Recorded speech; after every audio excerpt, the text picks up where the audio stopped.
Life After Prison. By Silence You. Kabanata 1971 hanggang 1980. Matapos marinig ang ulat mula sa kanyang tagapaglingkod, dalawang sinag ng liwanag ang bumungad sa mga mata ni Spencer. Siya ay pumasok sa pag-iisa isang taon na ang nakakaraan tulad ni Riley, at ang kanyang layunin ay umunlad mula sa Level 9 Supreme Saint hanggang sa Level 1 Paragon, na nagtagumpay siya sa paggawa. Gayunpaman, ang tanawin sa loob ng sekta ay nagbago, at isang karagdagang katunggali ang sumali sa away. Natural lang para kay Spencer na makaramdam ng kaunting pagkagulat. Ngunit hindi nagtagal ay nabawi niya ang kanyang katinoan. Ang matipunong pangangatawan ni Spencer ay punong-puno ng maladragon na tibay at enerhiyang parang araw. Iminuwestro niya ang kanyang mga katulong at sinabi, "Gusto ko sanang mapag-isa kung pwede." Ang kamakailang pagsikat ni Severin ay nagulat kay Spencer, ngunit gumawa siya ng isang punto na huwag masyadong pag-isipan ito. Kung tutuusin, siya ay isang paragon, at halos hindi angkop para sa kanya na magpakita ng labis na pagmamalasakit sa isang Supreme Saint. Kahit na si Severin ay isang pangunahing disipulo tulad niya, si Spencer ay medyo interesado lamang kay Severin. Ang isa ay kailangang maging isang kahanga-hanga upang maging isang pangunahing disipulo, ngunit kahit na noon, walang dalawang kahanga-hangang pantay na kahanga-hanga. Ang mga individual na tulad ni Celeste na umasa sa kanyang Forest Constitution at top-tier na talentong alchemical para maging isang pangunahing disipulo ay hindi nag-utos ng seryosong pagsasaalang-alang ni Spencer. Lahat ng orihinal na 5 pangunahing disipulo ay nagtataglay ng isang elementong konstitusyon, maging si Spencer mismo, ang ika-4 na ranggo na si Raymond, o ang ika-3 ranggo na si Riley. Sa mata ni Spencer, ang kanyang tunay na karibal ay si Carl, ang kinikilalang reinkarnasyon ng isang sinaunang dakilang kapangyarihan. Kung ikukumpara, hindi nabigyan ng seryosong atensyon si Severin dahil isa lang siyang Level 5 Supreme Saint. Umiling si Spencer at muling itinoon ang kanyang mga iniisip bago isinantabi ang lahat ng iniisip tungkol kay Severin. Bagamat hindi itinuring ng mga pangunahing disipulo si Severin bilang isang mabigat na kalaban, ang kanyang kamakailang mga ginawa ay nagdulot ng sensasyon sa Grande Uno Sect. Ito ay partikular na kitang-kita sa kanyang pag-akyat sa ika-7 palapag ng Alchemy Tower at ang kasunod na tagumpay na malampasan si Celeste sa ranggo. Ang balita ng kanyang mga nagawa ay umabot sa bawat sulok ng Nine Mountains, at tila ang Severin lamang ang pangalan sa bibig ng lahat. Samantala, sa loob ng training room sa Pearl Light Isle, si Severin ay naka-cross-legged sa enlightenment mat na regalo ni Rowan, ang Peak Master ng 8th Mountain. Isang nakakapreskong lamig ang nagmula sa kanyang mga hita at dumaloy sa kanyang mga meridian, na nagpapahintulot sa kanya na maramdaman ang kaliwanagan. Siya ay labis na nasiyahan sa mga kamangha-manghang katangian ng banig. Automatikong nag-activate ang banig pagkaupo niya dito. Ang malakas na pagsipsip ng nakapalibot na espiritual na enerhiya ay nagsimula sa lalong madaling panahon, at ang silid ay tila napuno ng mga patak ng tubig sa lalong madaling panahon. Habang pinangangalagaan niya ang kanyang espiritual na enerhiya hanggang sa kasukdulan nito, binuksan ni Severin ang kanyang mga mata at bumulong sa kanyang sarili. Oras na para gumawa ako ng isang pambihirang tagumpay. Mahigit 1 buwan na ang lumipas mula noong huling tagumpay niya. Ang mga meridian na sinimulan ni Severin ay nag-iipon ng sapat na espiritual na enerhiya, na umabot sa pinakamataas na limitasyon at nananatiling stagnant sa isang bottleneck. Dahil dito, nagpakita ng pagkaapurahan si Severin habang nagmamadali siyang bumalik sa Pearl Light Isle pagkatapos matanggap ang lahat ng regalo mula sa mga Peak Masters. Ang simulation ng alchemy sa Alchemy Tower ay may pagsisikap na pinuhin ang espiritual na kapangyarihan nito. Ang pagkamit ni Severin ay umabot sa isang bottleneck sa panahong ito, kaya ang unang bagay na ginawa niya ay upang kunin ang pristine spirit pill na nakuha niya pagkatapos manalo laban kay Emery. Ang pristine spirit pill na kasing laki ng thumb ay mayaman sa enerhiya, at ito ay nag-transform sa isang surge ng medicinal power nang pumasok sa kanyang lalamunan.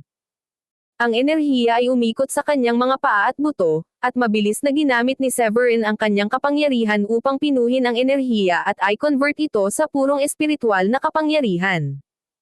Kasabay nito, ang enlightenment mat sa ilalim niya ay nag-activate at nag-channel ng marangel na espiritual na enerhiya ng langit at lupa sa kanyang katawan.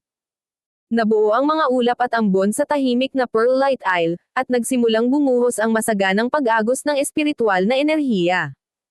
Kasunod ng pagdagsa ng espiritual na enerhiya, ang core ng enerhiya ni Severin ay tila nagbago sa tila isang dagat, na may mga kumikinang na alon ng gininto ang espiritual na enerhiya. Naramdaman ang pagbabago, ang espiritual na kamalayan ni Severin ay agad na nagdirekta sa espiritual na kapangyarihan sa kanyang enerhiya core na dumaloy sa kanyang mga meridian, na nagbigay ng espesyal na atensyon upang i-target ang mga hindi pa nabubuksan. Ang isang tao ay mayroong 365 meridian, at kapag ang mga Supreme Saint ay naisaaktibo silang lahat ng isang beses, magagawa nilang paikliin ang mga ito at makabuo ng isang koneksyon sa kapangyarihan ng langit at lupa. Iyon ang naging daan upang maging saint ang isang tao.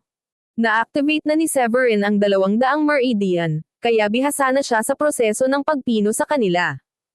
Sa sandaling ang isang malaking halaga ng espiritual na kapangyarihan ay pumasok sa mga meridian sa katawan ni Severin, ang kanyang mga divine sense ay naghatid ng isang surge ng espiritual na kapangyarihan upang salakayin ang mga meridian. Di nagtagal, nagdagdag siya ng isa pang naka-activate na meridian sa bilang, na dinala ang bilang na hanggang 200. Sa sandaling bumukas ang meridian na iyon, nakita ng kalangitan sa itaas ng gintong lawa na lumutang sa ubod ng enerhiya ni Severin ang karagdagang bituin. Di nagtagal, isang malaking halaga ng espiritual na enerhiya mula sa langit at lupa ang ibinuhos sa bituin, na ginagawa itong mas maliwanag at mas maliwanag. Tuwang-tuwa si Severin nang masaksihan niya ang eksena, ngunit hindi nagtagal ay kinalma niya ang sarili bago magpatuloy upang buksan ang susunod na meridian. Pagkalipas ng ilang araw, binuksan ni Severin ang bilang ng mga meridian sa 240, at ang mga bituin sa kanyang energy core ay konektado upang bumuo ng isang mabituing kalangitan na nakasabit sa itaas lamang ng kanyang lawan ng espiritual na likido. Isang malakas na kalabog ang narinig sa kanyang isipan, na tila nagpapahiwatig na nakawala na ang mga gapos sa kanyang katawan. Ang mabituing kalangitan sa loob ng energy core ni Severin ay tila naging mga pagsabog ng gintong liwanag. Naramdaman ni Severin ang isang napakalakas na puwersa na pumupuno sa kanyang buong katawan. Habang si Severin ay gumawa ng kanyang pambihirang tagumpay sa Level 6 Supreme Saint, ang espiritual na enerhiya ng langit at lupa sa loob ng daan-daang milya sa paligid ng Pearl Light Isle ay tila nakinig sa ilang hindi nakikitang utos at patuloy na umaagos patungo sa kanya mula sa lahat ng direksyon. Hindi nagtagal, ang katawan ni Severin ay nabalot ng isang makapal na layer ng espiritual na enerhiya, na bumuo ng isang puting ambon dahil sa mga layer at layer ng espiritual na enerhiya. Si Severin ay naging parang whirlpool ng espiritual na enerhiya, nakahawig ng bibig ng isang gutom na hayop na sakam na nilamon ang espiritual na enerhiya mula sa lahat sa paligid niya.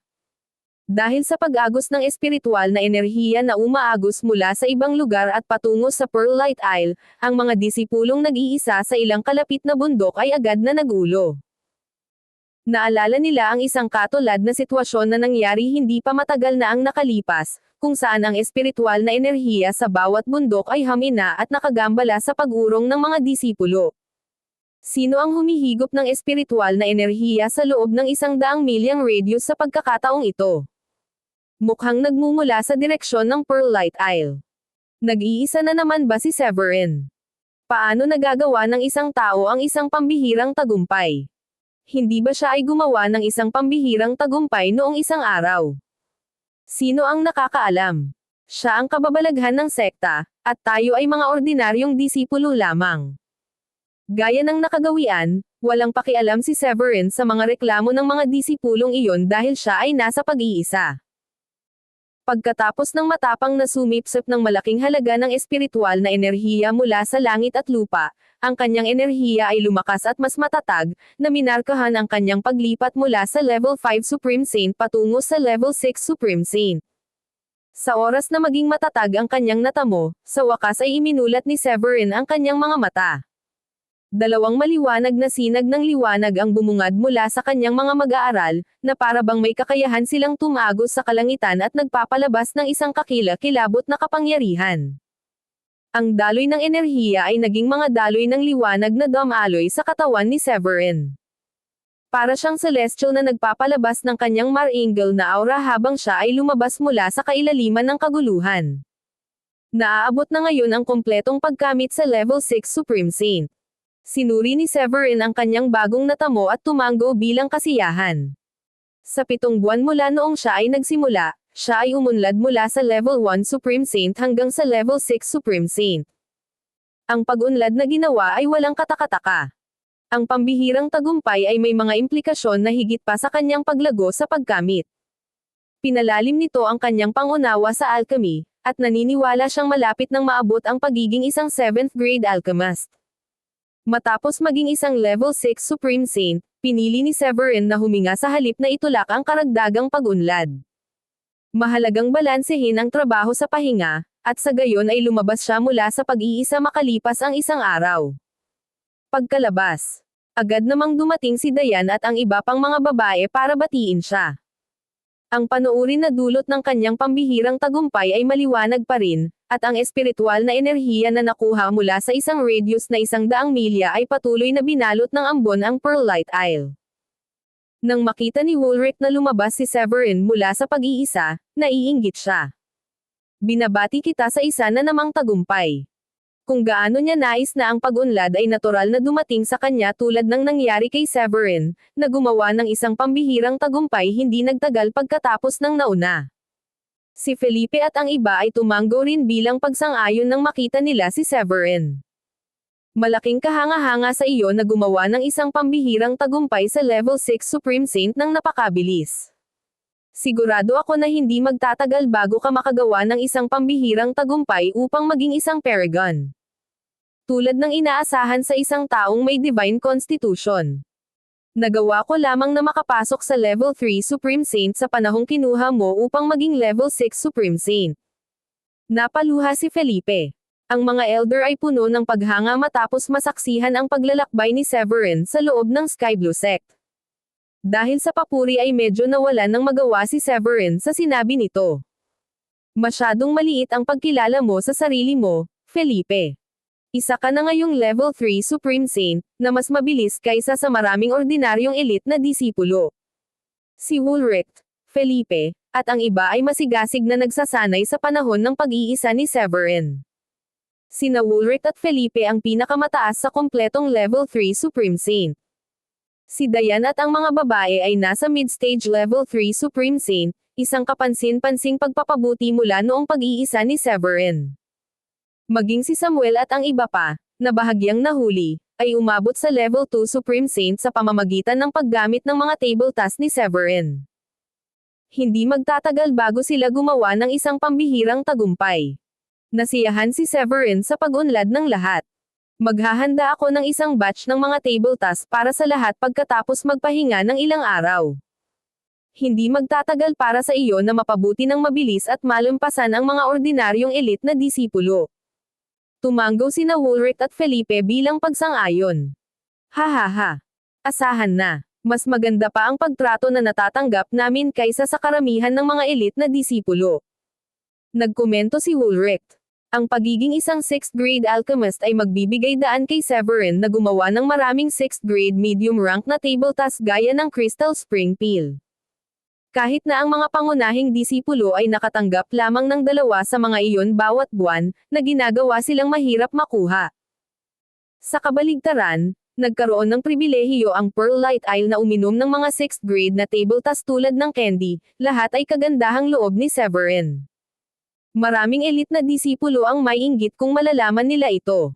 Si Woolrich at Felipe ay bahagyang higit sa karaniwan sa mga tuntunin ng kakayahan, habang si Samuel at ang iba pang mga dating Sky Blue Sect Elder ay ordinaryo lamang. Kung wala ang mga table tasks ni Severin, hindi nila maaaring sanayin ang kanilang sarili ng ganoon kabilis. Ang pabalik-balik na papuri sa pagitan nina Severin at Woolrich ay naging dahilan ng pag-ikot ng mga mata ni Gilda. Nakangiti niyang sabi, "Jiz, hindi pa ba kayo naging sapat? Parang maliliit na bata kayong nagsusumamo sa isa't isa. Pwede ba tayong mag-usap kahit ano pa lang? Hindi na tayo madalas mag-relax ni Severin." Sabi ni Gilda na may halong inis. Napaawang ang labi ni Dayan at ngumiti. Dapat tayong magdahan-dahan at magpalipos ng oras na magkasama ngayong gabi. Pumayag naman si Sheila kay Dayan. Oo, tama si Dayan. Tapos, si Celine, na nakahawak sa kamay ni Sofia, ay tumangala kay Severin at sinabing, binabati sa iyong tagumpay, tatay. Ang magandang asal ng kanyang anak na babae ay nagdulot ng isang ngiti. Pumunta siya sa harap at kinurot ang chubby cheeks niya bago mahinang nagtanong. Nag-training na ba kayo ng mga nanay mo? Buong pagmamalaki ni Celine at sinabing, nagawa ko. Malapit na akong gumawa ng isang pambihirang tagumpay sa Supreme Saint. Sa wakas ay napansin ni Severin na ang aura sa paligid ng katawan ni Celine ay katulad na ng Level 9 Royal Saint. Kung ikukumpara sa huling pagkakataon na nakita siya nito, mukhang malaki ang naging pag-unlad nito. Kapansin-pansin para sa isang 8 taong gulang na maging isang Level 9 Royal Saint.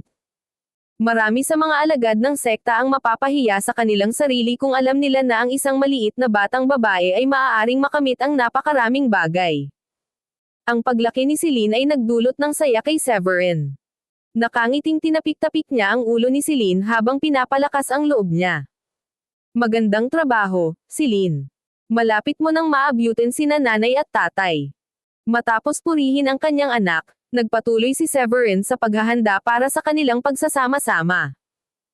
Nang gabing iyon, nagtipon ang lahat sa ilalim ng liwanag ng buwan habang kumakain ng barbecue at umiinom ng espiritual na alak. Natapos ang kapistahan ng malapit ng hating gabi. Medyo lasing na si Severin at nagpas siyang dumiretso sa kwarto ni Gilda. Nang gabing iyon, nakasuot si Gilda ng puting mahabang palda na pinalamutian ng gintong puntes. Isang accessory sa anyo ng tasseled belt sa kanyang baywang ang kumumplito sa kanyang hitsura. Nagpakita siya ng matikas at eleganteng ugali na parang anghel. Bakit ka pumunta sa kwarto ko imbes na kay Dayan? Pulang-pula ang mukha ni Gilda nang maghahanda na siya para matulog. Si Dayan ang unang asawa, pagkatapos ng lahat, at si Gilda ang pang-apat. Wala namang rule na nagsasaad na hindi muna ako makakapunta sa lugar mo, diba? Napakamot ng ulo si Severin at ngumisi. Madilim na. Matutulog na tayo. Napamulat ng mata si Gilda sa mapaglarong ekspresyon ni Severin, ngunit bago pa siya makapagsalita, pinatahimik siya ni Severin ng halik. Gamit ang tunog ng kalikasan bilang backdrop, ang silid ay umalangaw-ngaw sa madamdaming helanghing. Pagkalipas ng ilang araw, ginugol ni Severin ang kanyang mga umaga sa paggawa ng 6th grade high-rank pristine spirit pill, kaya binibigyang daan niya na itaas ang kanyang antas ng alchemy sa antas ng isang 6th grade high-rank alchemist. Sa gabi, halinhinan siyang matulog kasama sina Dayan, Sheila, at Sofia. Dahil sa kanyang level 6 Supreme Saint attainment, siya ay halos walang pagod at nagkaroon ng sapat na lakas upang pasayahin ang kanyang 4 na babae. Ang mga araw na iyon ay karaniwan ng higit sa kalahating buwan hanggang sa napagpasyahan ni Severin na handa siyang subukan ang isang 7th grade na tableta. Nanatiling mataimtim ang mga mata ni Severin sa harap ng Dragonstone Furnace, at medyo seryoso rin ang kanyang ekspresyon. Matapos ang mahigit kalahating buwang pahinga mula noong tumaas siya sa isang 6th grade high-rank alchemist, sa wakas ay nagpasya siyang hamanin ang sarili sa paggawa ng isang 7th grade pill. Ang Pildores na pinili ni Severin na pinuhin sa pagkakataong iyon ay isang 7th grade low-rank pill na tinatawag na Cycle Flow Pill. Gaya ng ipinahihiwatig ng pangalan, ang Cycle Flow Pill ay isang healing pill na nagpanumbalik ng espiritual na enerhiya at buhay na diwa ng mga Paragon. Dahil sa katayuan ni Severin bilang ika-6 na pangunahing disipulo ng sekta at sa kanyang posisyon bilang pinakamataas na ranggo sa Alchemy Tower, marami sa mga peak masters ang nagbigay ng mga regalo sa kanya, at kahit na ang mga elite na disipulo ay nag-alok sa kanya ng ilang mga item upang subukan at makuha ang kanyang pabor. Bilang resulta, nakuha niya ang mga halamang gamot na kinakailangan para pinuhin ang Cycle Flow Pill. Millennia-old Snow Lotus, 3 millennia-old per Spirit Fruit. Kinalampag ni Severin ang mga pangalan ng iba't ibang halamang gamot habang inilalagay niya ang mga ito sa kaldero ng sunod-sunod. Pinagmasdan niyang mabuti ang mga pagbabago, at pagkaraan ng ilang sandali, nag-vibrate ang kaldero bago nangyari ang isang maliit na pagsabog at isang buga ng itim na usok ang nagsimulang bumubuga mula rito. Pagkatapos ay binawi ni Severin ang kanyang malay. Medyo madilim ang mukha niya habang nakangiti ng mapait at sinabing, nabigo ako. Bagamat minana ni Severin ang kaalaman ng alchemical ng dating leader ng sekta mula sa Alchemy Tower, ang matagumpay na paggawa ng 7th grade pills sa isang pagsubok ay walang alinlangan na labis na hinihiling. Ang mga 7th grade pills ay hindi pangkaraniwang bagay, dahil naglalaman ang mga ito ng napakalaking kapangyarihan mula sa langit at lupa, na naging dahilan upang mahirap itong pinuhin. Hindi nawalan ng loob si Severin sa kabila ng kanyang unang pagkabigo. Sa halip, itinapon niya ang itim na labi sa kaldero at nagpatuloy na sumubok muli. Si Severin ay humarap sa paulit-ulit na pagkabigo sa loob ng ilang araw, ngunit ang determinasyon sa kanyang mga mata ay patuloy na lumakas. Ang mga pag-urong iyon ay nagbigay daan kay Severin na magkaroon ng mas malalim na lalim ng pag-unawa sa alchemy. Nadama niya na ang pagiging isang 7th grade alchemist ay abot kamay sa kabila ng mga problema sa pagngangipan. Sa kasamaang palad, ang lahat ng kanyang mga materyales para sa paggawa ng 7th grade pills ay naubos pagkatapos ng mga paulit-ulit na pagkabigo. Nang makita iyon, walang magawang umiling si Severin at bumaantong hininga. Dahil hindi ako makagawa ng anumang pag-unlad sa pagiging isang 7th grade alchemist, dapat kong gamitin ang aking oras upang maghanda ng mas malaking batch ng mga 6th grade pills para magamit ni Dayan at ng iba pa. Ang mga 7th grade pills ay naging hamon para kay Severin, ngunit ang mga 6th grade pills ay hindi nagbigay ng ganoong kahirapan. Madali niyang nagawa ang 6th grade high-rank pristine spirit pill na may success rate na hindi bababa sa 80%. Pagkagawa ng kanyang desisyon, si Severin ay nagpahinga saglit na naka-cross-legged at nagpatuloy sa pagkuhan ng iba't ibang 6th grade na mga materyales na halamang gamot. Inilagay niya ang mga ito sa kaldero ayon sa recipe at nagsimulang gumawa ng Crystal Spring Pill at Pristine Spirit Pill. Ang rate ng tagumpay ni Severin sa pagpino ng Crystal Spring Pill ay halos 100%, at ang kalidad nito ay halos palaging nakahihigit na nakikita mula sa 8 linya. Makalipas ang kalahating buwan, nakaupo pa rin si Severin sa harap ng kaldero para magpino ng kanyang mga table task. Itinaas niya ang kanyang kamay, tinapik ang takip, at binuksan ito gamit ang kanyang espiritual na enerhiya. Ilang mabangong table task ang lumitaw kasama ng isang gintong liwanag at bumangon mula sa kaldero ng tableta. Ang bango ay napakasarap at nakakapresko na maging si Severin ay nasigla ng umabot sa kanyang ilong. Matapos ilagay ang Pristine Spirit Pill sa isang porselana na bote, pinatay ni Severin ang apoy at lumabas ng silid. Sa kanyang 2 linggong pagpipino, matagumpay niyang naihanda ang mahigit 40 Crystal Spring Pills at 15 Pristine Spirit Pills. Ang Crystal Spring Pill ay epektibo para sa mga practitioner na mas mababa sa Level 5 Supreme Saint, na ginagawa itong isang bihirang at mahalagang tableta sa mata ng maraming elite na disipulo.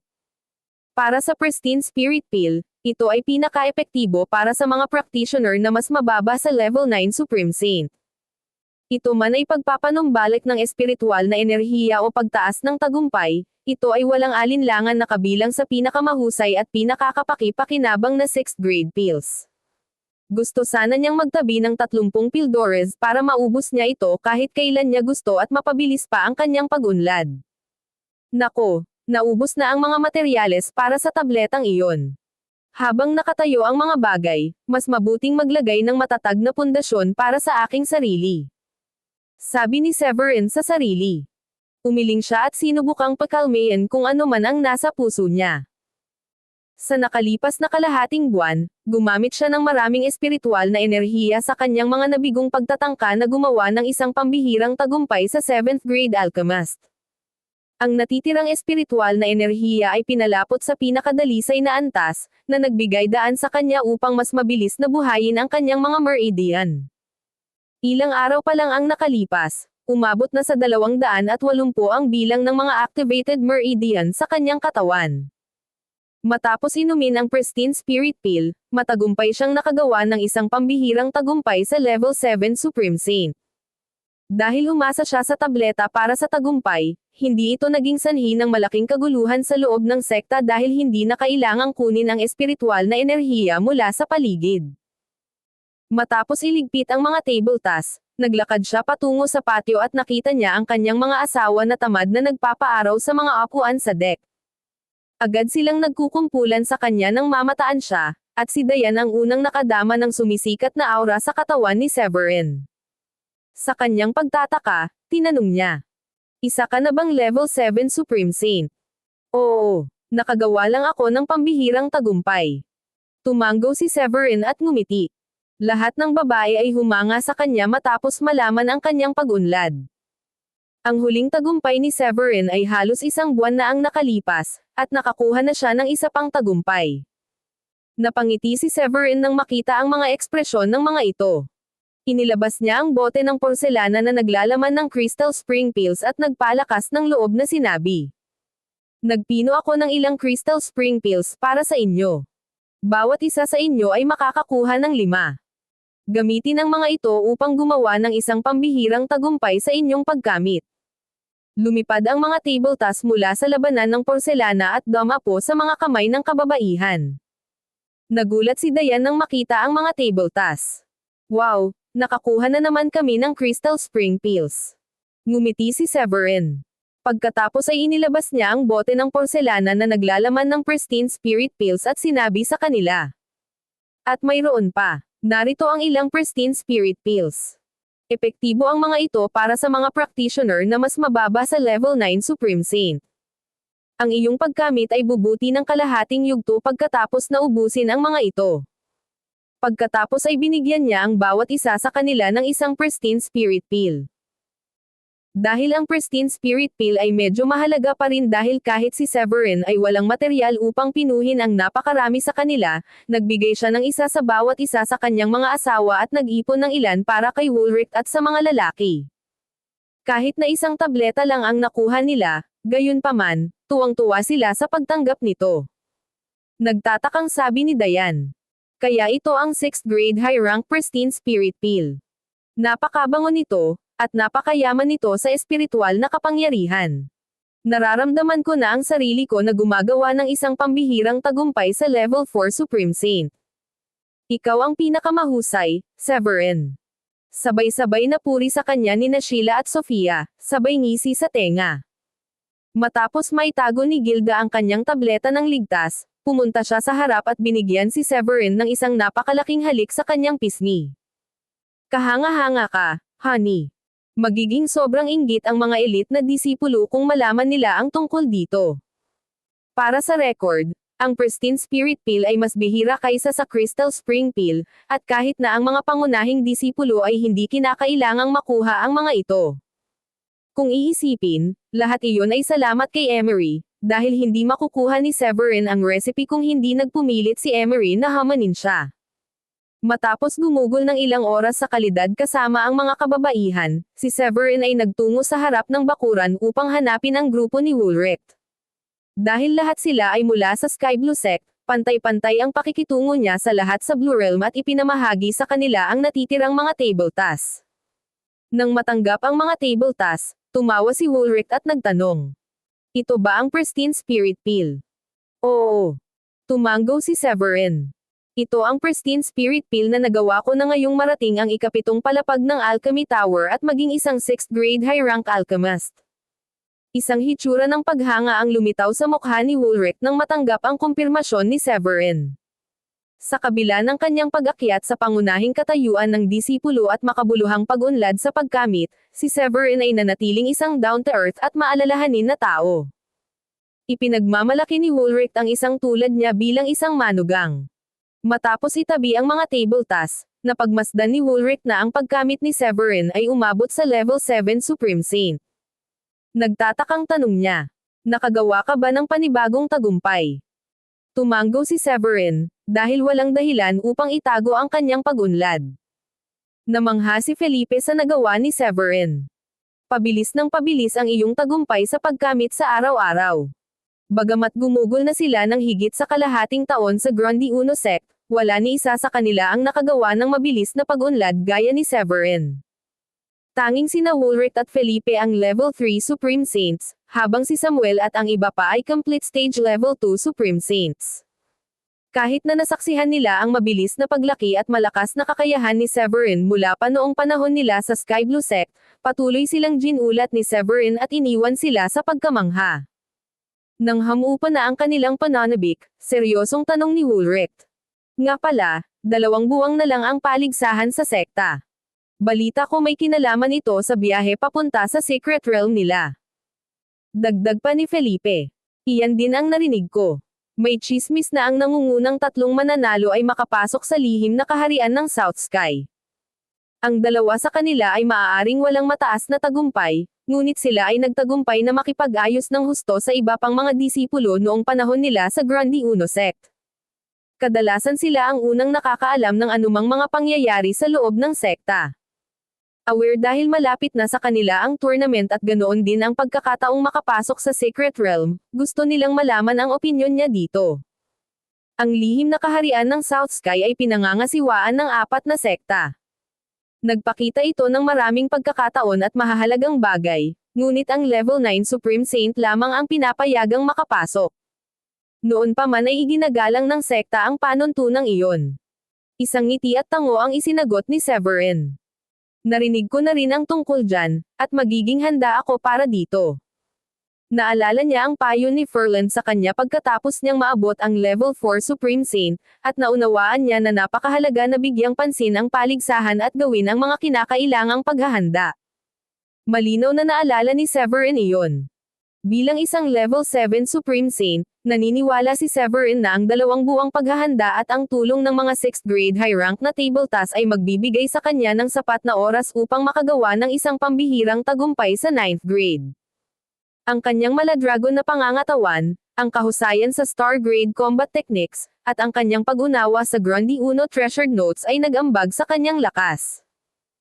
Higit pa rito, taglay niya ang Scarlet Sky Sword at ang Dark Gold Bell na nakatuon sa depensa ay higit pang nagpalakas ng kanyang kumpiyansa na madaig ang sinumang kalaban kahit na isang Level 9 Supreme Saint. Sa ngayon ay naiintindihan ko na ang karamihan sa mga diskarte sa pakikipaglaban at espiritual na kayamanan, ngunit nakakahiya na ngayon ko lang naiintindihan ang mga pangunahing kaalaman ng Sky Soil Heptagold Sword Energy. Walang magawang ungol ni Severin sa sarili. Siya ay naging abala sa paggawa ng mga pagsulong sa kanyang alchemy na siya ay nakahanap ng kaunting oras upang sanayin ang kanyang mga diskarte sa pakikipaglaban. Ang Sky Soil Heptagold Sword Energy, sa partikular, ay nagbigay ng malaking hamon dahil nangangailangan ito ng sapat na supply ng Heptagold Energy para sa kahit na pinakamababang tagumpay. Ang paggamit ng mastery ay nangangailangan ng isang tao na mapino ang enerhiya ng Sky Soil, na isang mabigat na gawain na magagawa lamang ng mga nakarating sa mas mataas na larangan. Habang ang enerhiya ng Heptagold ay madaling makukuha sa Sword Tomb sa ika-7 bundok, ang pagkuha ng mailap na Sky Soil na enerhiya ay napatunayang mas mahirap. Nakipagbuno si Severin sa dilema ng pagsasakripisyo ng isang middle grade na espiritual na kayamanan, tulad ng kanyang nagtatanggol na Dark Gold Bell, upang sanayin ang kanyang sarili sa bagay na iyon. Inalis niya ang mga alalahanin na iyon at nagpa siya na tumuon sa pagsipsip ng enerhiya ng Heptagold sa loob ng Sword Tomb sa 7th Mountain. Pagkatapos magpaalam kay Woolrich at sa iba pa, bumalik siya sa kanyang training room. Pagdating sa loob, naglaan siya ng ilang oras sa paggawa ng ilang batch ng mga table tasks, huminto lamang kapag mayroon siyang sapat na supply. Pagkatapos ay tumungo siya sa 7th Mountain at naglalayong palakasin ang kanyang lakas sa pamamagitan ng pagsipsip ng Heptagold Energy. Ang 7th Mountain ay isang maganda ngunit kahanga-hangang tuktok na halos 30 milya ang layo mula sa Pearlite Isle. Hindi nagtagal ay natano ang bundok, nakatayong mahigit 1,000 talampakan ang taas na may mahabang espada na nakaimbed sa lupa. Nararamdaman ni Severin ang makakapal na espada na nagmumula sa bundok mula sa malayo. Nandyan kaya si Miles? Tahimik niyang bulong sa sarili. Nang marating niya ang tuktok ng bundok, napagtanto niya na ang laki nito ay lumampas sa kanyang inaasahan. Ang liwasan kung saan nagtitipon ang mga disipulo para pumasok sa bundok ay may lawak na ilang milya.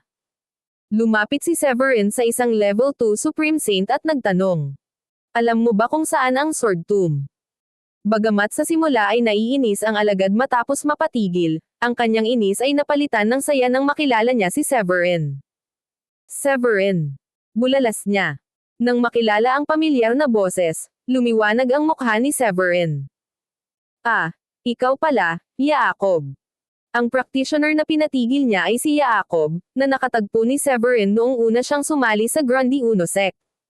Bagamat kaunti lang ang kanilang pakikipag-ugnayan dahil sa pagsasanay ni Severin sa Pearlite Isle, ang kanilang pagkakataong muling pagkikita ay nagbigay ng ngiti sa magkabilang mukha. Sa mga buwan pagkatapos ng kanilang unang pagtatagpo, ang pangalan ni Severin ay kumalat sa lahat ng sulok ng tore, na nag-iwan sa maraming mga disipulo sa pagkamangha. Ngumiti si Jacob ng papuri at sinabi, "Ano ang nagdala sa iyo dito ngayon? Pamilyar na pamilyar ako sa lugar na ito, kaya ipaalam sa akin kung saan ka pupunta at dadalhin kita doon." Ang maliit na emblem ng espada na nakaborde sa kanang tuktok ng robe ni Jacob ay nagdulot ng nagulat na reaksyon mula kay Severin. "Ikaw ba ay isang disipulo ng ikapitong bundok?" Si Severin ay nalubog sa pag-iisa mula pa noong dumating siya sa sekta, at ganap niyang hindi alam ang kaugnayan ni Jacob sa Seventh Mountain dahil sa limitadong pakikipag-ugnayan nila sa mga susunod na buwan. Tumango si Jacob bilang pagkumpirma. "Talaga, ako nga. Pinagtagpo ulit tayo ng tadhana, kumbaga." Sagot ni Severin. Nag-iwan ng pangmatagalang impresyon si Jacob kay Severin matapos magpahayag ng sarili na alam ang lahat tungkol sa sekta. Sinabi niya na alam niya ang lahat at anuman tungkol sa sekta, maging ang bawat iba't ibang pagkahilig ng elder. Curious sa pagbisita ni Severin, napakamot sa ulo si Jacob at nagtanong, "May kailangan ka ba dito?" Nakatuon si Severin sa kanyang layunin sa pagbisita sa ikapitong bundok at ipinaliwanag. "Pumunta ako sa Seventh Mountain upang hanapin ang Sword Tomb. Gusto kong makakuha ng enerhiyang Heptagold." Napalitan ng pagtataka ang ekspresyon ni Jacob. "Heptagold Energy. Natututo ka ba ng Sky Soil Heptagold Sword Energy?" Kahit nalilito sa nagulat na reaksyon ni Jacob, tumango si Severin bilang pagsang-ayon. Alam ni Miles, ang pinakamataas na pinuno ng Seventh Mountain, ang kahusayan ni Severin sa partikular na pamamaraang iyon. Sa kadahilan ng iyon, inimbitahan ni Miles si Severin na tuklasan ang ikapitong bundok matapos siyang makilala sa labas ng Alchemy Tower. Lalong lumakas ang paghanga ni Jacob kay Severin matapos marinig iyon. Ang pamamaraan ay isang bihirang, prestihiyosong star-grade combat technique na kakaunti ang kwalipikadong matuto. Ilang piling disipulo lang, kabilang ang mga elite tulad ni Jacob, ang kwalipikadong magsanay ng Heptagold Sword Technique na may mababang ranggo. Sa tahasan, ang Heptagold Sword Technique ay ang pinaka-advanced na paraan ng mga diskarte sa pakikipaglaban. Ang kapangyarihan ng Sky Soil Heptagold Sword Energy ay napakabigat na kaya nitong hiwain ang langit at patag na mga bundok.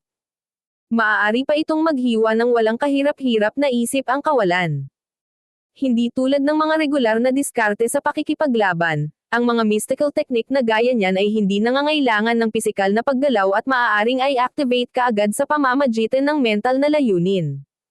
Si Jacob, isang eskrimador ayon sa espesyalisasyon, ay hindi napigilan ang kanyang sarili na mainggit sa instant activation advantage ng Sky Soil Heptagold Sword Energy.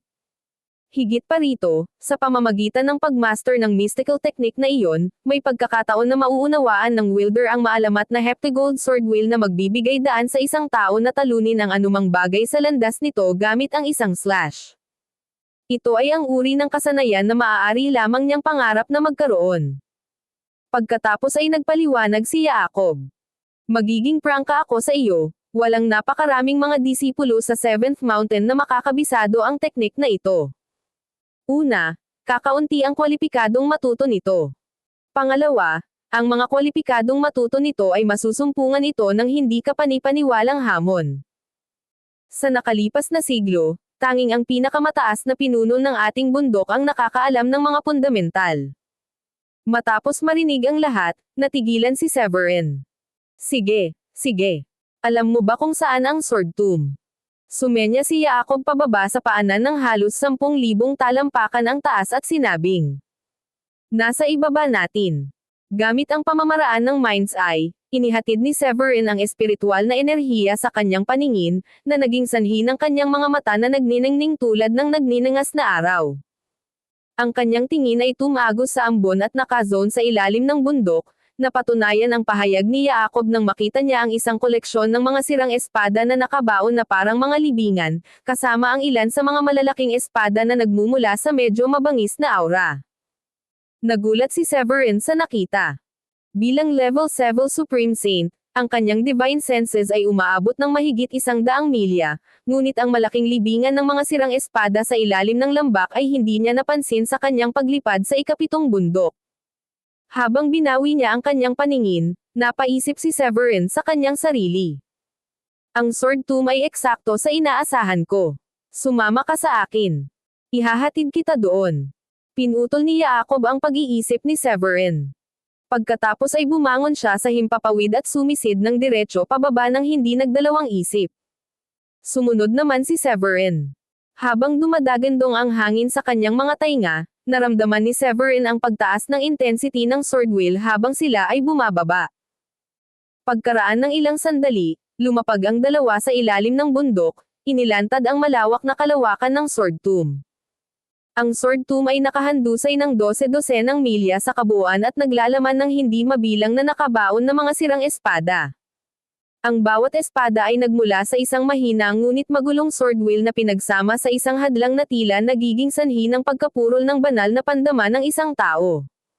Sa kabila ng pagkamit na level 7 Supreme Saint ni Severin, ang kanyang espiritual na kamalayan ay pinaghigpitan sa loob ng 10 milyang hanay doon.